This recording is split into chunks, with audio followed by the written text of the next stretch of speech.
Ya siz deyəndə Ərəbistanlı zatıdır qara. Qara hələ Şualandadır. Şualanın elə bir yerindən istəyir ki, bir dənə dəmdəstgahlı ev çəkirik ki, bir dənə burada özgüvan var ki, adam sırazı bizə nə deyir? Ay qara, Əliyan nə oldu? Get gəl də.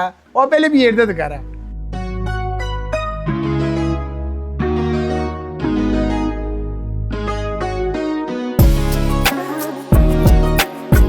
Gözlə, gözlərini yum. Hə, bax, bura bizdə idi.